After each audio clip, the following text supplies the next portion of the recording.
Euronews. Las noticias. Saludos, bienvenidos a Euronews hoy. Según un nuevo informe de la ONU, casi 900 millones de personas pasan hambre, mientras el mundo desperdicia el 19% de sus alimentos. En 2022 desperdiciamos 1.000 toneladas de comida. El 60% de este desperdicio proviene de domicilios particulares. Todos podemos poner de nuestra parte para evitar tirar comida. Por otro lado, el Senado estadounidense ha aprobado 95.000 millones de dólares en ayudas para Ucrania, Israel y Taiwán, tras meses de retrasos y debates sobre el papel de Estados Unidos en las guerras extranjeras. Biden afirmó que el paquete envía un mensaje al mundo sobre el poder del liderazgo estadounidense. Estos son los titulares del día. Josep Borrell compara la destrucción en Gaza con la de las ciudades alemanas en la Segunda Guerra Mundial. El Senado de Estados Unidos da luz verde al paquete de ayuda para Ucrania, valorado en 61.000 millones de dólares. El eurodiputado alemán Maximilian Krah mantiene su candidatura pese a la detención de un asistente acusado de espiar para China. Los gobiernos italiano y británico coordinan acciones conjuntas contra la inmigración ilegal africana.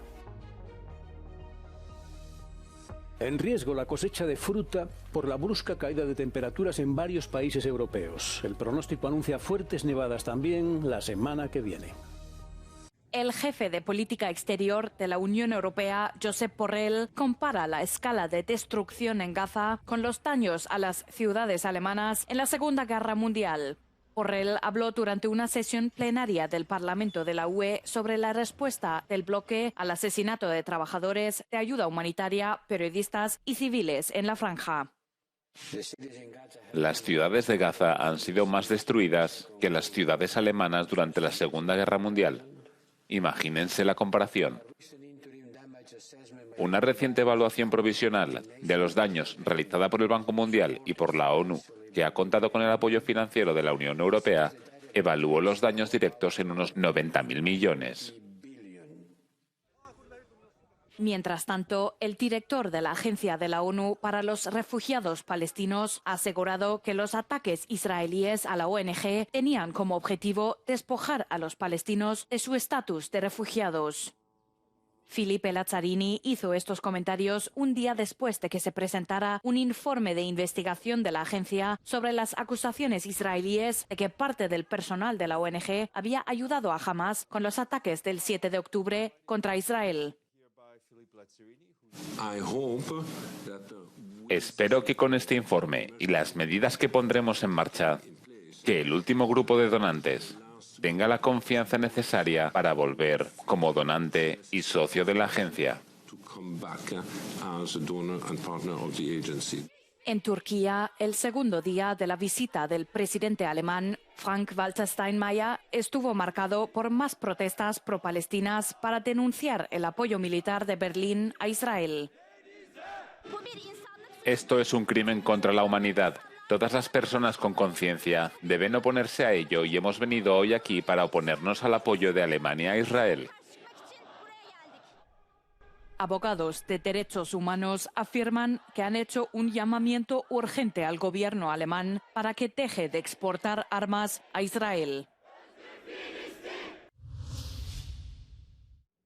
El Senado de Estados Unidos da luz verde al paquete de ayuda financiera para Ucrania, valorado en 61.000 millones de dólares, tras meses de retrasos y debates polémicos sobre el papel de Estados Unidos en las guerras extranjeras.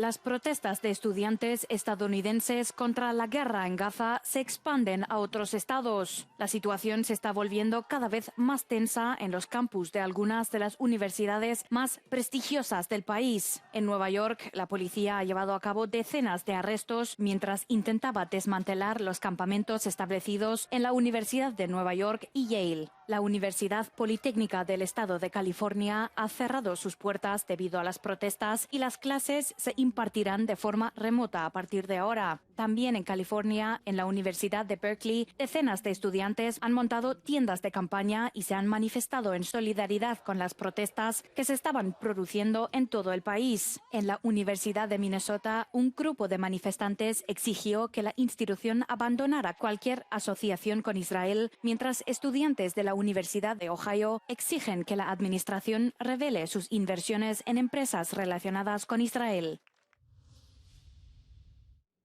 El Senado de Estados Unidos da luz verde al paquete de ayuda financiera para Ucrania, valorado en 61.000 millones de dólares, tras meses de retrasos y debates polémicos sobre el papel de Estados Unidos en las guerras extranjeras. Incluso cuando Moscú, Pekín y Teherán estaban cada vez más convencidos de que nuestra influencia había disminuido, e incluso cuando voces aquí en casa insistieron en abandonar, las responsabilidades del liderazgo hicieron que Estados Unidos diera un paso al frente y el Senado se mantuviese firme. Los 61 millones de dólares llegan en un momento en que el país, devastado por la guerra, necesita desesperadamente nueva potencia de fuego y mientras el presidente ruso Vladimir Putin ha intensificado sus ataques.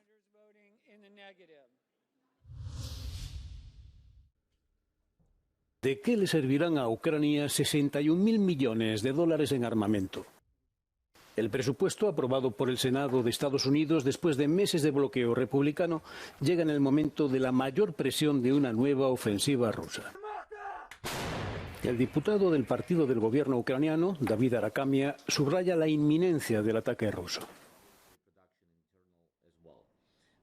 En el frente de batalla necesitan preferentemente munición de distinto tipo de calibres y también algunas bombas de aviación, bombas guiadas y armas por el estilo.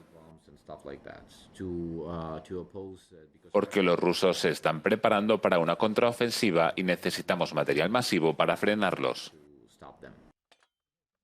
Pero uno de los diputados de la oposición ucraniana cree que los desafíos logísticos y la burocracia podrían frenar el suministro de apoyo militar estadounidense que necesitan desesperadamente para ayudar a la infantería a mantenerse firme.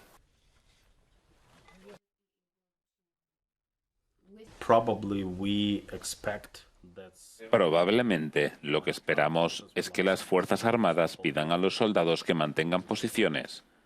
Eso en primer lugar. Y en segundo lugar, cuando tengan toda la munición y todo el equipamiento a mediados de verano, en ese momento, cuando los soldados mantengan el frente, entonces prepararemos la nueva estrategia de operaciones defensivas.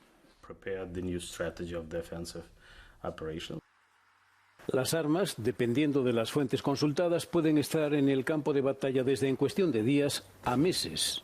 Esto último según la oposición ucraniana. Un alto cargo militar de Rusia ha comparecido ante un tribunal de Moscú acusado de aceptar un soborno especialmente cuantioso. Timur Ivanov, que era uno de los 12 viceministros de defensa rusos, podría tener que hacer frente ahora a una pena de hasta 15 años de prisión. Tras la invasión de Ucrania, Ivanov fue colocado al frente del proyecto de reconstrucción de la ocupada ciudad de Mariupol. La Fundación Anticorrupción de Rusia, dirigida por el fallecido líder de la oposición, Alexei Navalny, denunció en 2022 que Ivanov y su esposa llevaban un estilo de vida lujoso y que realizaban viajes a países europeos mientras Rusia bombardeaba ciudades ucranianas. Los investigadores han señalado a los jueces que Ivanov conspiró con terceras personas para recibir un soborno durante la contratación y subcontratación de trabajos para el Ministerio de Defensa. El eurodiputado alemán Maximilian Krah dijo este miércoles que despedirá a un asistente que fue arrestado bajo sospecha de espiar para China, pero seguirá siendo el principal candidato del partido de extrema derecha Alternativa para Alemania en las elecciones al Parlamento Europeo. Soy y seguiré siendo el candidato principal. Lo que importa ahora es que volvamos a centrar la campaña electoral en las cuestiones europeas y alejarnos de este asunto tan desagradable. Pero sigue siendo cierto que no se me puede acusar de ninguna mala conducta personal. Al parecer, se ha cometido un delito en el seno de mi oficina. Debo asumir que hay un alto nivel de sospecha.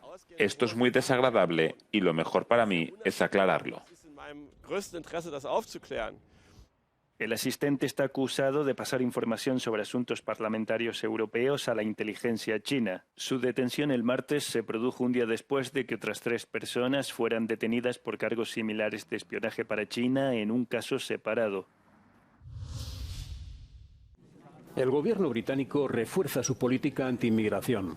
El ministro del Interior del gobierno de Rishi Sunak, James Cleverly, recalca que intentarán frenar la llegada de inmigrantes desde Francia a través del Canal de la Mancha.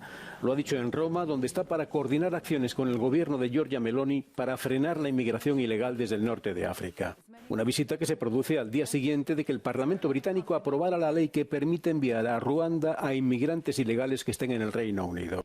Entre las críticas recibidas está la de la Oficina de Naciones Unidas para los Derechos Humanos. Esta nueva legislación obstaculiza gravemente el Estado de Derecho en el Reino Unido y sienta un peligroso precedente a nivel mundial. Es fundamental para la protección de los derechos humanos y de la dignidad de los refugiados e inmigrantes que buscan protección que todas las expulsiones del Reino Unido se lleven a cabo tras evaluar sus circunstancias individuales específicas en estricto cumplimiento de la legislación internacional sobre derechos humanos y refugiados. El proyecto de ley también fue recibido con sorpresa por algunos ruandeses que viven en la capital, Kigali. Algunos de ellos fueron también refugiados. Por supuesto, también es extraño porque alguien que está en el Reino Unido no debería venir a un país como Ruanda, que es más pobre. Por tanto, cabría esperar que el Reino Unido dispusiera de más recursos para acoger a más refugiados. Este miércoles, Cleverly se reunirá con su homólogo italiano Matteo Piantedosi en Lampedusa para acelerar el trabajo conjunto en la lucha contra la migración irregular. Italia anunció el año pasado que abriría centros de inmigrantes de terceros países en Albania, con lo que quedarían fuera de la legislación de la Unión Europea, pese a que es país candidato a la adhesión.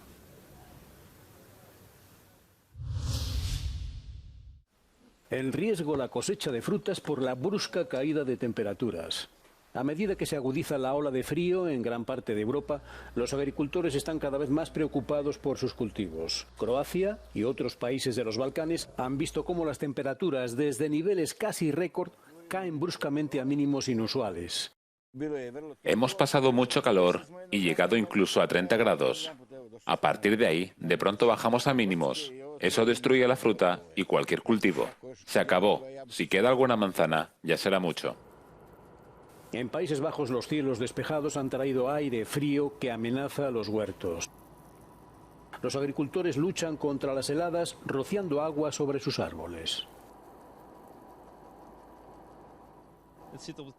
Se formó hielo en las ramas y también en los frutos. Ves la flor y debajo está el fruto, que está encerrado en hielo. Esa capa de hielo proporciona cierto aislamiento y calor latente. Este calor mantiene la temperatura de la fruta justo por encima de cero. Las fuertes nevadas que sufre también Austria suponen además un riesgo en la seguridad de los conductores que habían cambiado sus neumáticos con la vista puesta ya en la temporada de verano. El pronóstico anuncia fuertes nevadas también la semana que viene. Millones de personas pasan hambre mientras el mundo desperdicia el 19% de sus alimentos. Un nuevo informe de la ONU dice que el mundo desperdició cerca del 19% de los alimentos producidos en 2022. El informe sobre el índice de desperdicio alimentario del Programa de las Naciones Unidas para el Medio Ambiente asegura que el 60% de esa pérdida proviene de domicilios particulares. La ONU propone tratar con urgencia el contrasentido que supone que se deseche comida cuando 811 millones de personas en el mundo pasan hambre. Con motivo del 50 aniversario de la Revolución de los Claveles, nuestros compañeros portugueses han preparado unos vídeos especiales que les iremos mostrando estos días. Hoy analizan la situación del país, que aunque está mejor que hace 50 años, tiene ciertos aspectos que implementar, como la productividad de la economía, las condiciones laborales y el deterioro de los servicios públicos. Portugal celebra medio siglo de democracia, libertad de prensa, elecciones libres, derecho a la sanidad, a la educación. Muchas fueron las conquistas de la revolución. Pero cada año, durante las celebraciones del 25 de abril, se habla de lo que aún queda por hacer. No se trata solo de derechos, libertades y garantías. el estado de bienestar y la seguridad y protección del empleo, porque muchas de estas cosas, lamentablemente, han retrocedido desde finales de los años 80. Lo que quedó fue la percepción de que es posible vivir de otra forma. No cabe duda de que Portugal está hoy mejor que hace 50 años, pero la baja productividad de la economía, las precarias condiciones laborales y el declive de los servicios públicos sitúan al país por detrás de otras naciones europeas. Ha habido, sobre todo desde el siglo XXI, una intensa degradación de los servicios públicos con un alto retorno del capital a través de los intereses, a través de los préstamos, a través de la deuda pública, que destruirá la capacidad del país para producir y también erosionará los servicios públicos. Portugal sigue estando a la cola, sigue siendo el país más pobre de Europa Occidental. Por lo tanto, Portugal no mejoró la situación relativa que tenía en términos de clasificación de los países. Sigue siendo el más pobre, el más atrasado en términos de capital humano y en términos de niveles de educación de su población. Y sigue siendo el último en la lista de Europa Occidental en términos de funcionamiento de las instituciones políticas. Con 5 décadas de vida democrática y 38 años en la UE, el país también tendrá que replantearse su participación en el proyecto comunitario y reducir su dependencia del dinero europeo, ya que la ampliación del bloque supondrá una reducción de los fondos disponibles para la política de cohesión. En lugar de ser la salvación del país, como a menudo los ven y describen los actores políticos, en realidad estos fondos tienen efectos muy negativos, tanto para la economía portuguesa, en particular para la parte de la economía que está sujeta a la competencia internacional, los llamados bienes comerciables y el sector comerciable de la economía. Y por otro lado, también tiene efectos negativos en el proceso político que existe en Portugal. Los fondos europeos son como vendas o aspirinas que ocultan la enfermedad de la economía portuguesa.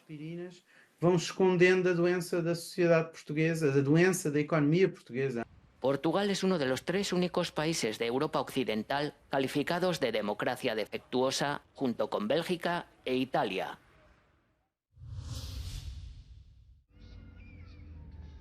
Los cielos de Grecia teñidos de naranja por el polvo sahariano.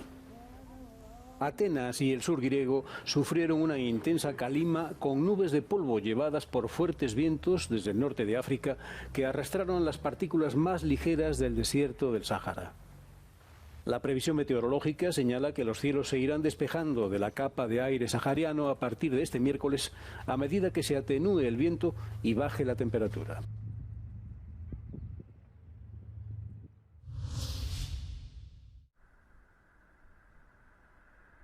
Un avión comercial japonés aterriza con humo saliéndole de un ala.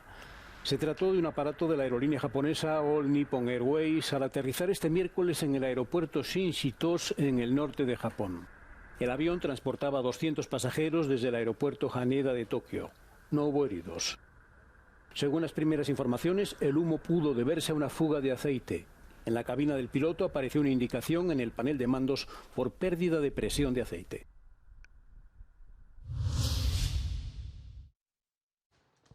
Varios caballos militares se escaparon por el centro de Londres durante los ejercicios rutinarios de este miércoles, dejando 4 heridos y dañando varios vehículos en plena hora punta de la mañana.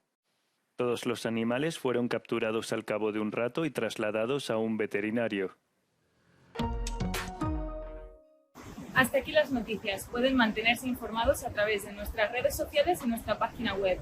No olviden suscribirse al canal de YouTube para no perderse ningún Euronews Hoy. Despedimos el día con un vídeo no comment en el que verán las celebraciones del Día de San Jorge en Brasil. Buen día y buena suerte.